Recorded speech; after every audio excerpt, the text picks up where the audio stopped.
Pada hari pernikahan, ibu mertua tiba-tiba mengubah aturan. Dia ingin bermain game angka keberuntungan. 6 kerabat berdiri di pintu masuk. Masing-masing mendapat amplop merah berisi 15 juta rupiah. Untuk keberuntungan, di hari bahagia seperti ini, aku tidak bisa marah. Jadi aku harus membayar. Aku menyerahkan 6 amplop merah dan mendapat pujian sepanjang jalan karena menjadi pengantin pria yang dermawan. Budi, kamu hebat!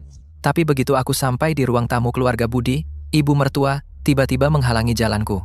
Ini adalah barang-barang mahar yang disimpan nenek Siti untuknya. Disimpan selama 26 tahun. Masing-masing Rp1.500.000, total 999 buah.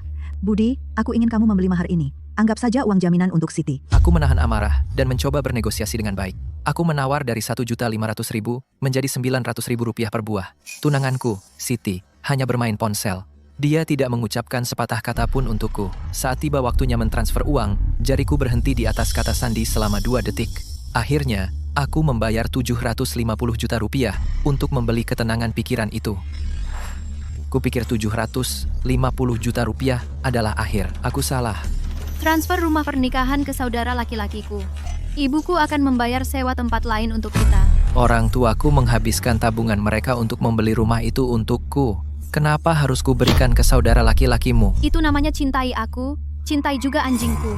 Jika kamu tidak memiliki ketulusan itu, maka bilang sendiri pada orang tuamu. Hari ini, mereka harus mencari menantu perempuan baru. Kamu bilang padaku, cari menantu perempuan baru? Benar, menantu perempuan baru. Seharusnya, kamu menawarkan Rp750 juta itu dengan sukarela dan setuju transfer rumah segera. Kalau tidak, apa kamu pikir orang tuamu akan pernah mendapatkan aku sebagai menantu perempuan baru mereka? Atau mereka harus menunggu selamanya? Aku memandang wanita ini, riasannya sempurna, tapi ekspresinya berubah dan asing bagiku. Aku mencintainya selama 10 tahun, bersama selama 3 tahun penuh. Hanya karena aku menolak untuk memberikan rumah yang dibeli orang tuaku ke saudara laki-lakinya. Dia ingin aku mencari istri baru. Seluruh ruangan terasa sesak, tapi ibu mertua dengan senang hati makan permen pernikahan. Dan saudara iparku, Rio, dengan sombong bermain game. Ayolah, Budi, jangan ganggu peringkatku. Itu hanya rumah murahan, kenapa rewel? Apa kamu laki-laki? Suara First Blood Game terdengar, dan begitu pula 3 tahunku, dan tunanganku masih menegakkan kepala. Kenapa kamu tidak bilang aku harus memberikan hidupku juga? Budi, itu menyakitkan. Tidak ada ikatan seperti saudara ipar, dan tidak ada cinta seperti pasangan. Kamu akan mengandalkan Rio untuk bantuan nanti. Aku memandang pria ini yang berusia 20-an, seorang parasit yang masih bersembunyi di balik rok ibunya. Jangan repot-repot memberiku mimpi kosong. Pertama, ajari dia untuk mencari nafkah sendiri. Budi, berani sekali kamu bicara seperti itu. Jika kamu tidak mentransfer rumah ke saudara laki-lakiku hari ini, dan minta maaf pada ibuku dan saudaraku, maka soal pernikahan ini, kamu bisa jelaskan sendiri ke orang tuamu. Tumit tinggi itu mengenai dadaku, tapi bukan dadaku yang sakit. Apa kamu yakin jika aku tidak transfer dan minta maaf, pernikahan tidak akan terjadi? Kamu benar-benar gila. Berapa kali aku harus bilang tidak? Baiklah. Aku mengambil napas dalam, tersenyum pahit, dan mengangguk. Aku mengeluarkan ponsel dari sakuku. Lihat keadaan dia. Ayolah, kita keluarga. Kenapa harus begitu tegang? Budi, ayo, isi saldo gameku dengan Rp1.500.000. Aku tidak ingin bicara sepatah kata pun dengan mereka. Ibu, kamu dan Siti di mana? Para kerabat pasti sudah sampai sekarang. Tapi tunanganku masih menunggu aku mengurus transfer untuk saudaranya. Ayah panik. Sementara itu, Rio masih nempel di gamenya. Ibu, maafkan aku. Nah, apa yang kamu? Siti dan aku. Pernikahan dibatalkan. Aku keluar dari ruang tamu keluarga Budi ke halaman. Di belakangku, hening selama beberapa detik.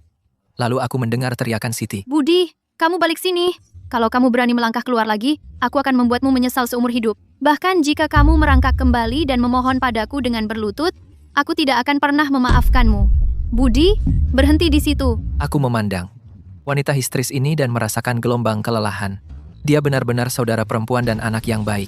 Tapi, dia bukan istri yang baik bagiku. Baiklah, kamu dan ibumu dan saudaramu, kalian baik-baik saja.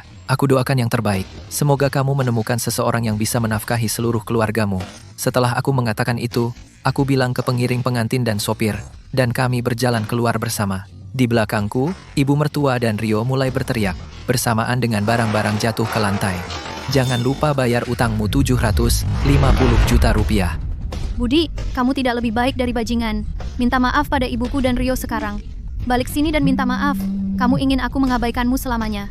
Aku punya pelamar dari kota Ateria sampai luar negeri. Budi, aku bilang, kamu berutang padaku untuk ini. Dan ini belum selesai. Aku melihat pesan-pesan ini dan diam-diam mengubah ponselku ke mode senyap. Beberapa tahun terakhir ini, dia bilang dia ingin kue osmanthus dari sisi selatan. Aku rela pergi ke ujung kota untuk membelinya. Dia bilang dia akan lembur, dan aku menunggu di bawah kantornya sampai jam 2 pagi. Kupikir jika kuberikan segalanya, aku bisa menghangatkan seseorang. Sekarang kalau kuingat kembali, aku hanya menghangatkan diriku sendiri. Aku tidak khawatir soal 750 juta rupiah itu. Aku punya teman di bank yang bisa mengembalikannya. Tapi, untuk orang tuaku, Bersikaplah manis saat kau ke sana, dan hiduplah dengan baik mulai sekarang. tapi sekarang,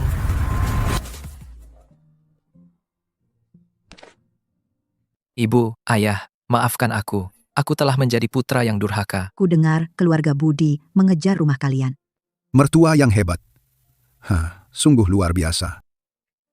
Laki-laki harus tegak berdiri, tidak malu di hadapan langit dan bumi. Jadi tegaklah dan berjalan lurus. Untuk saat ini, rawatlah semua tamu dengan baik. Anggap saja ini pesta makan malam. Kau pikir bisa mengendalikan putraku lewat pernikahan? Mimpi saja. Keluarga dan teman-teman, maaf sudah membuat kalian datang jauh-jauh untuk sia-sia. Pernikahan ini dibatalkan karena alasan tertentu. Kami akan mengembalikan semua uang sumbangan pernikahan kalian. Siapapun yang ingin tinggal untuk makan, anggap saja traktiran kami. Budi, bajingan,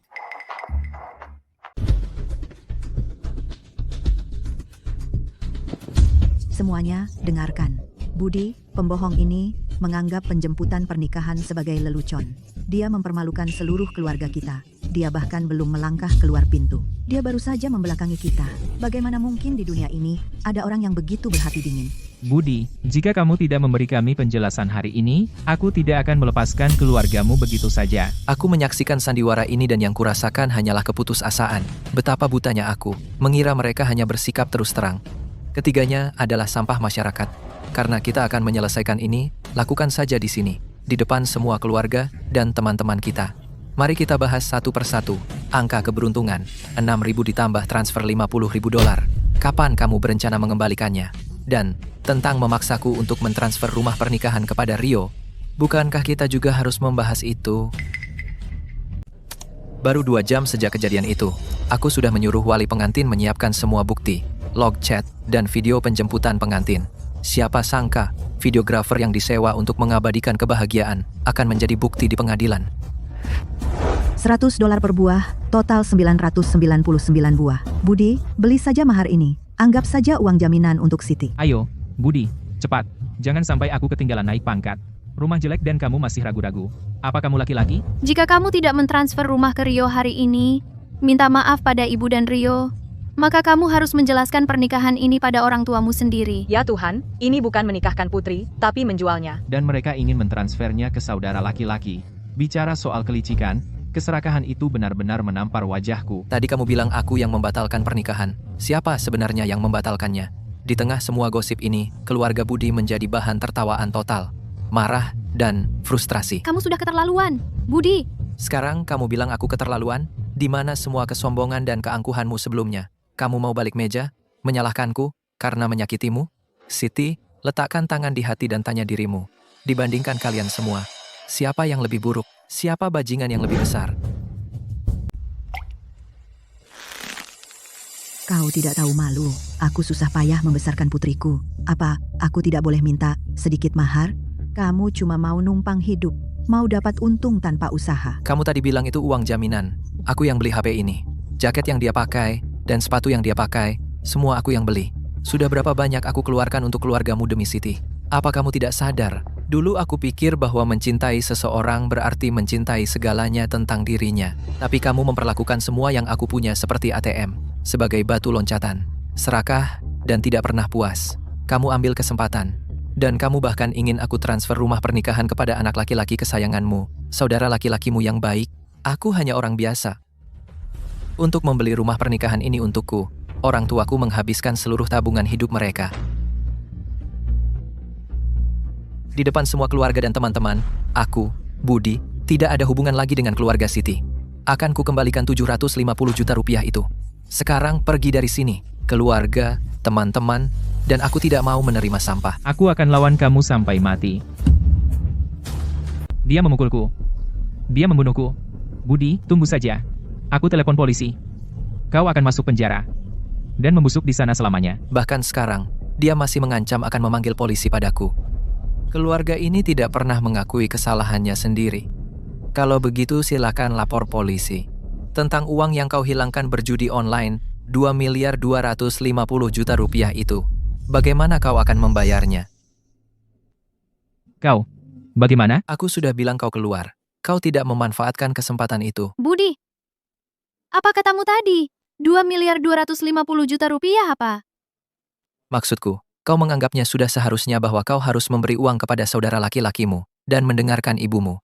Tapi, apakah mereka pernah memberitahumu bahwa saudara laki-lakimu kehilangan lagi 2.250.000.000 rupiah berjudi online? Ibumu menghabiskan tabungannya untuknya. Dan, itu tidak cukup. Sekarang dia mengincarku. Kalau tidak, menurutmu mengapa ibumu memaksa untuk rumah pernikahan itu? Itu bukan untuk memberimu tempat tinggal, itu untuk menutupi kerugiannya. Siti, jangan dengarkan omong kosongnya. Jika kau tidak percaya padaku, kau bisa cek ponselnya sendiri. Siti melirik ke arah teks itu. Teks itu berbunyi, bayar aku sekarang. Itu tenggat waktu terakhir. Jangan buat aku datang ke sana. Ibu, kamu bilang mengalihkan rumah ke Rio, seharusnya memberi aku kepercayaan dalam pernikahanku. Tapi sekarang, Bagaimana ibu bisa berbohong padamu? Rio kena tipu. Begitu dia mendapatkan uangnya kembali, dia akan mendukungmu. Kita keluarga. Kalau kamu tidak membantunya sekarang, siapa lagi? membantunya. Dengan mengorbankan pernikahan dan kebahagiaanku? Ibu, itu tidak adil. 3 jam yang lalu, aku akan melawan ibunya habis-habisan. Tapi sekarang aku hanya berdiri di sini dan menonton. Tamparan ini bukan dari aku. Itu dari ibunya sendiri.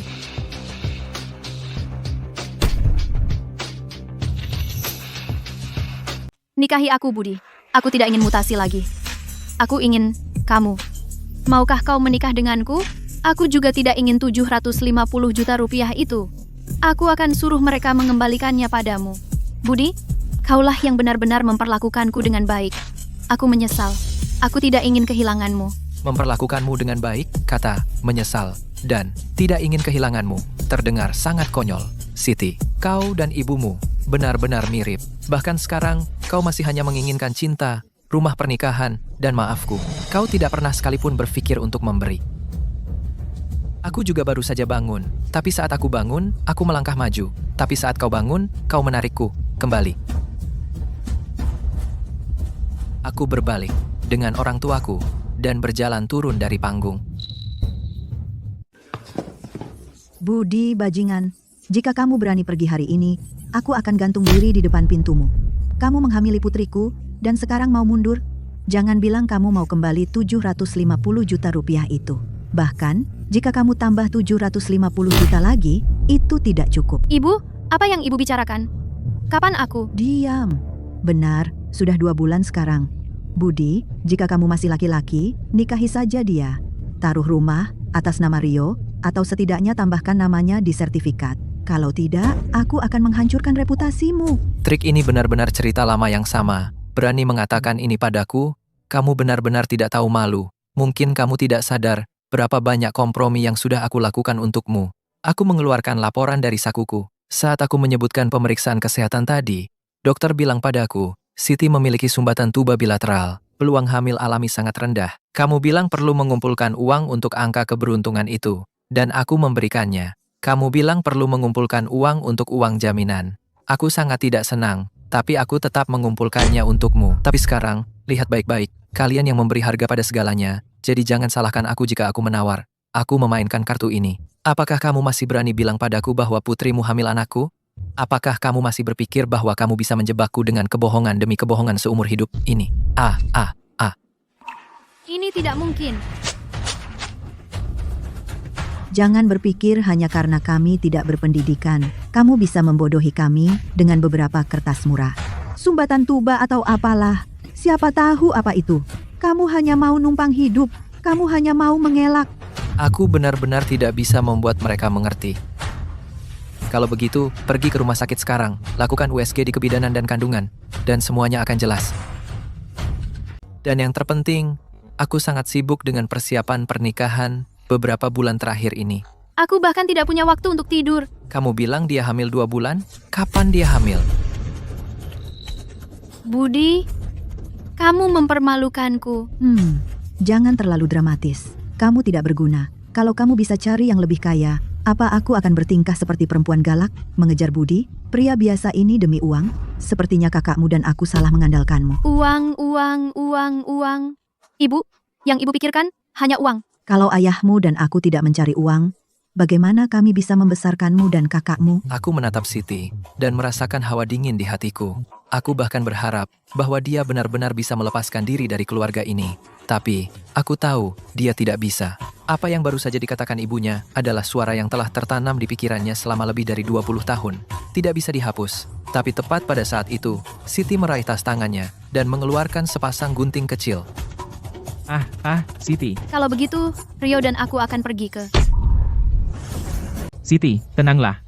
Aku saudara laki-lakimu.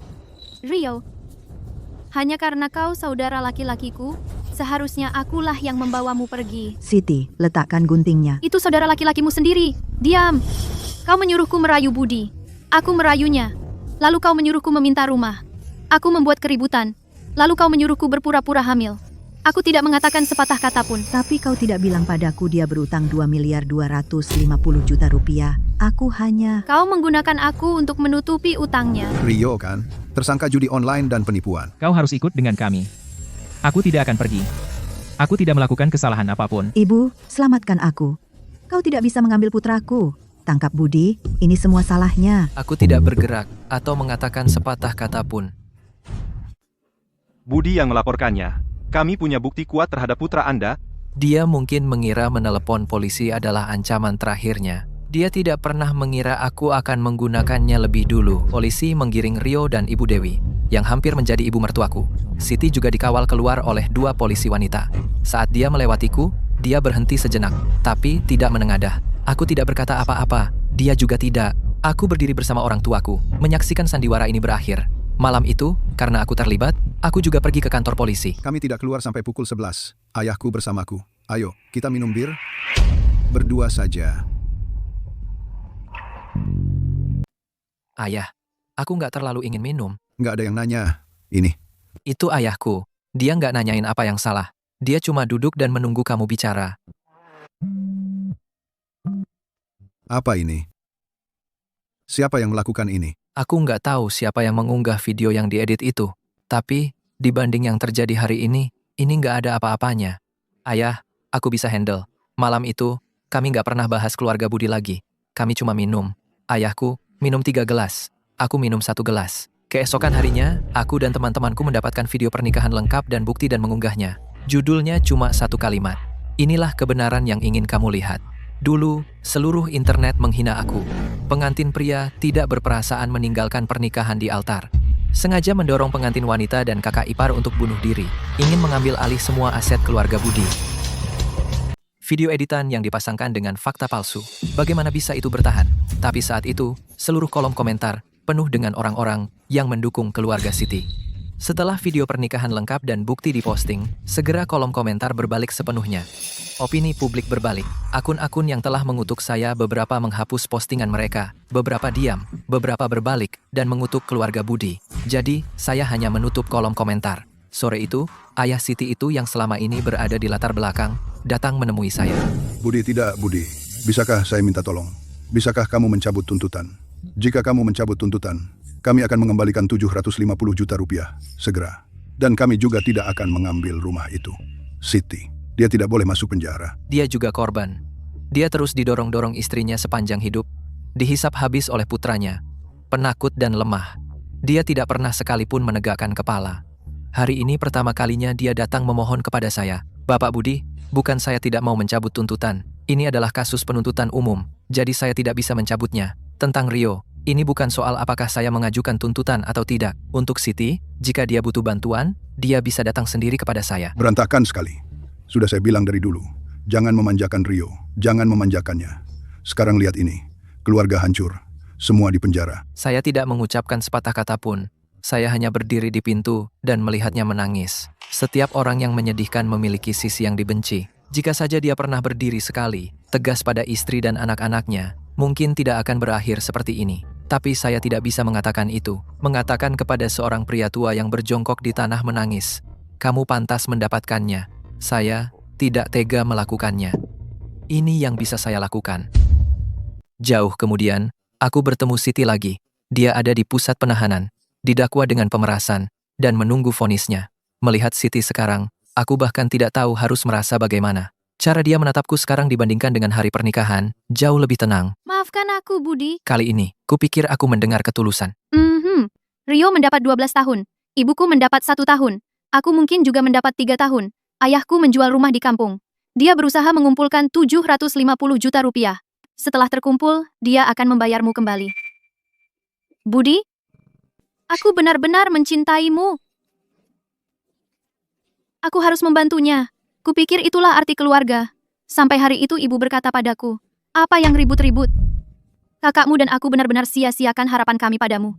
Aku sadar di mata ibuku, aku bukan seorang putri, tapi batu loncatan kakakku. Di mata kakakku, aku bukan seorang saudara perempuan, tapi ATM. Dia akhirnya mengerti, tapi itu semua sudah masa lalu. Yang bisa dia lakukan adalah menunggu. Setelah dia keluar, hiduplah untuk dirinya sendiri sekali ini. Jangan jadi aksesori siapapun lagi. Aku akan. Semoga kamu bahagia. Budi, kamu pria yang baik. Bayangannya muncul di kaca. Berat badannya turun banyak, seperti orang yang berbeda. Dia mengerti, tapi terlambat. Tak lama kemudian, penjaga itu berjalan mendekat. Siti menatapku untuk terakhir kalinya. Bibirnya bergerak, tapi tidak ada suara yang keluar. Aku mengangkat tangan kananku setengah, lalu menurunkannya. Dia dan aku tidak pernah dari dunia yang sama. Tidak perlu ucapan perpisahan. Waktu berlalu begitu cepat. 3 tahun cukup untuk bayi belajar berbicara. Cukup untuk luka sembuh. Dan cukup untuk seseorang untuk memahami satu hal sepenuhnya. Aku menikah. Namanya Maya. Dia diperkenalkan oleh teman SMA. Saat pertama kali bertemu, dia terlambat 20 menit. Hal pertama yang dia katakan setelah duduk adalah, "Aku sedang merevisi proposal dan lupa waktu." Yang kukatakan, "Tidak apa-apa." Saat dia bertanya apakah aku mengurangi nilai dalam pikiranku, ku jawab, "Tidak." Sebenarnya, iya. Tapi aku mengurangi kurang dari 10 poin. Lalu aku mengembalikannya. Belakangan aku tahu dia tidak sengaja terlambat hari itu. Dia benar-benar sedang mengerjakan proposal.